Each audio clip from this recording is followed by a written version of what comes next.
Selamünaleyküm.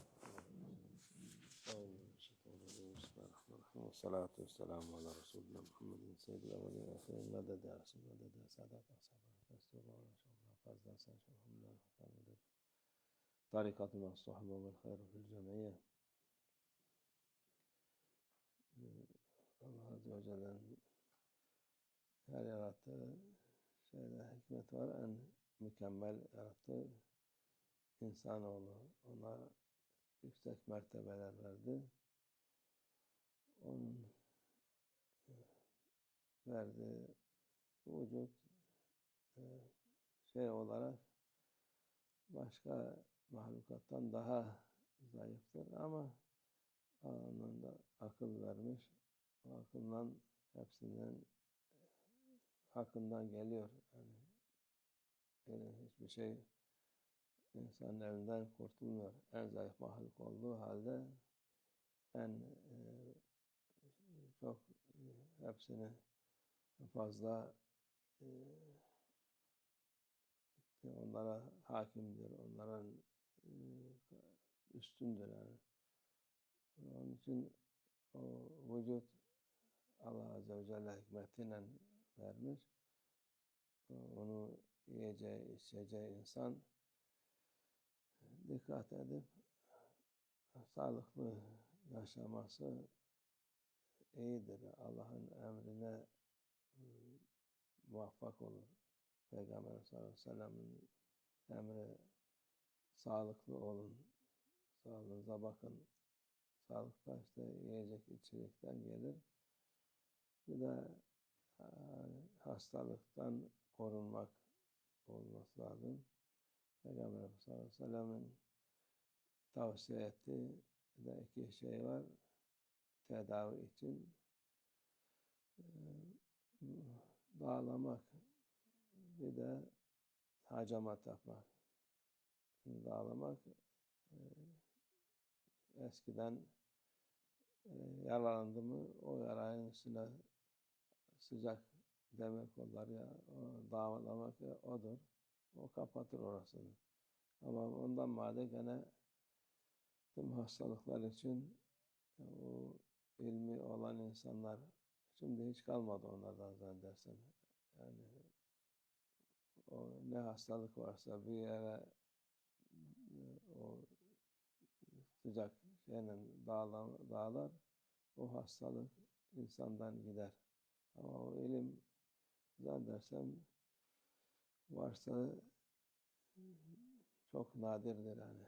Onu bilen yoktur hemen hemen. İkincisi hacamattır. Hacamatta bu vücuttaki pis kanı şeyle böyle ısıtıp bardakla çekip onu çıkarmak. Onu da şimdi bu günlerde çok moda olmuş, çok insanlar arasında şey yapılmış. Bilen bilmeyen yapıyor. O da kan çok kıymetli şeydir. Hem kıymetli hem şey olarak pistir. Pis demek yani o kan çıkınca onu yıkanacaksın yahut şey yapacaksın, o kanla elbisene bulaşsa elbiseyi yıkayacaksın. Şey yaparsa kan durana kadar yani o kan meselesi ondan kötüdür. Necis dediği pistir. Çünkü içinde her türlü mikrop var. Sen de başkasına da dikkat etmek lazım ki birbirine geçmesin. Kandan geçen çok şeyler var. Onun için onu temiz sayılmaz. Pistir. O bir de vücuttaki ondan madde yani dışarıdaki şeylerin meselelerden dolayı başka insanın içinde de o kan bazı hepsi temizlenmiyor. Senede bir defa yaş yani 30'dan sonra olduktan sonra 30, 40, 50 ne zaman olursa hacama senede bir defa yapılsa iyi olur. Dediğimiz gibi insanlar şimdi eline gelen almış pompayı sana hacamat yapıyorum diye şey yapıyor. Pompayla bir defa olmaz. Pompa çünkü senin pisi, temizi hepsini çeker. Onun için sırf kan kıymetlidir diye her noktası kaç tane, kaç lokma ister ki bir damla kan olsun. Onun için onu dikkat edip sırf pis olanı almak nasıl oluyor? Isıtıp, ısıtarak yani pompayla olmaz. Hacamat yapan insanlar bilir. Ha şimdi tembellik olmuş. Pompayı alır eline koyuyor, yapıştırıyor. Ondan sonra o ne kadar çok kan çıktı, çok pis çıktı. O hiç şey değil yani. Doğru değil. Bir de zamanı var, vakti var. En iyi zamanı bu zamanlarda. İlkbahar ya sonbaharda kan vücutta o sırtta, başta yani toplanan yerler var. Oradan alınır. Onun erbabı ustası var. Günü de var. Günü de var, saati de var. Yani öyle önüne gelen şey yapması, bilmediği insanlardan, emin olmadığı insanlardan kan aldırmasın. Dikkat etmek lazım.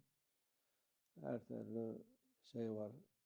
Bu zamanda işte duyuyoruz. Mikroplar, hastalıklar, her tür şey var. İyi olacağına daha kötü olur. Onun için vücut emanet, Allah'ın emanetidir. Onu dikkat edip temiz olarak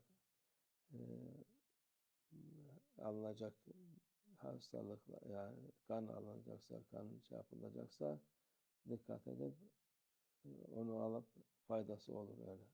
Öteki türlü fayda değil de zarar da olabilir. Allah muhafaza etsin.